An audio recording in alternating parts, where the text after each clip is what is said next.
Isang magandang tanghaling tapat po sa ating lahat. Andito tayo ngayon para magkalat ng basal. Yan. Kasi dumating kanina si Chong. Kaya pala naglalakad siya. Nung nakita kong pumasok dito sa loob ng bakuran. Kasi binuksan niya ang gate dito sa bandang likod. Dahil may dala siyang, ano ba yun? Yung may panalok. Traktora ba yun? Hindi ko alam kung anong tunay na tawag doon. Hindi naman bako, baka nga traktora. Yan. Umikot pala siya para dalhin ito dito sa likod ng bahay at akin daw ikalat. Hindi, sabi ko itatapusin ko lang muna ang aking ginagawa sa loob bago ko ayan ikalat. Kaya ngayon, ito na nga, nakasapatos na naman tayo.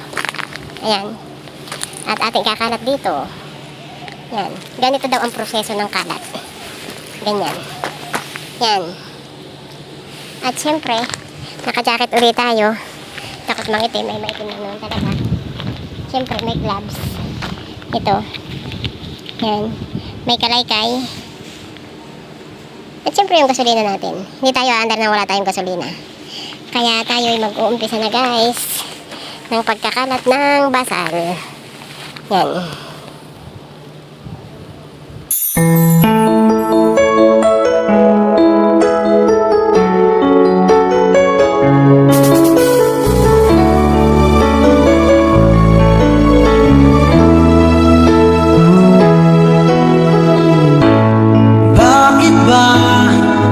Pag ika'y nakikita, puso ko ay kumakaba.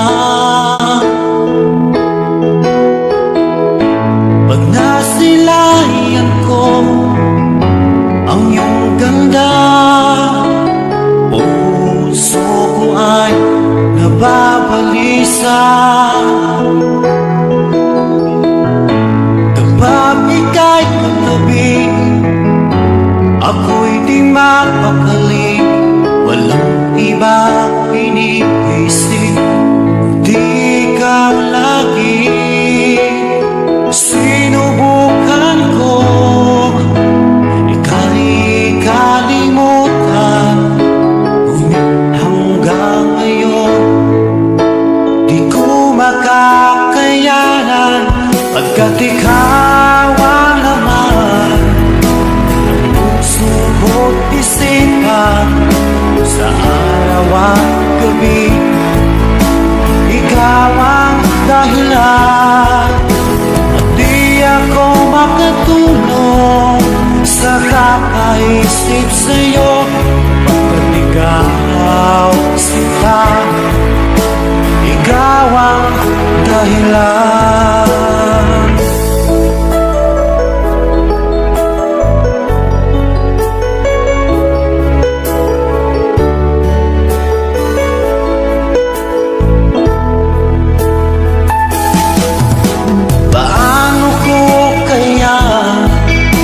Masasabi sa'yo na ikaw ang tinitibok ng puso ko. Ang aking nadarama ay para lang sa'yo. Asahan mo ito sana ay di na maglalaho, pagkat ikaw ang laman puso ko't isipan, sa araw at gabi ikaw ang dahilan. Di ako makatulog sa kakaisip sa'yo, pagkat ikaw sinta, ikaw ang dahilan.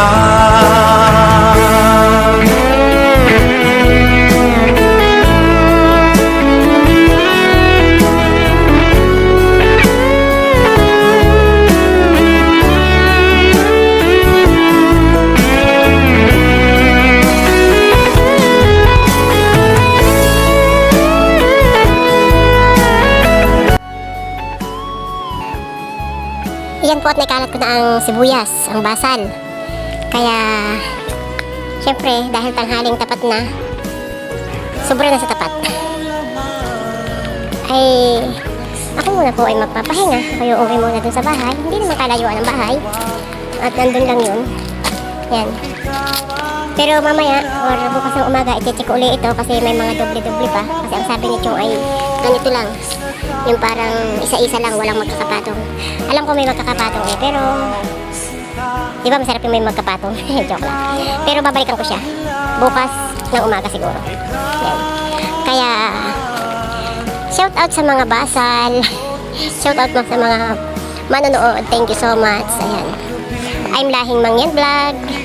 Nandito pa rin ako ngayon sa Sakaka. Kaya bye-bye na muna guys. Bye-bye. Katulog sa kakaisip sa'yo Pagkat ikaw sinta Ikaw ang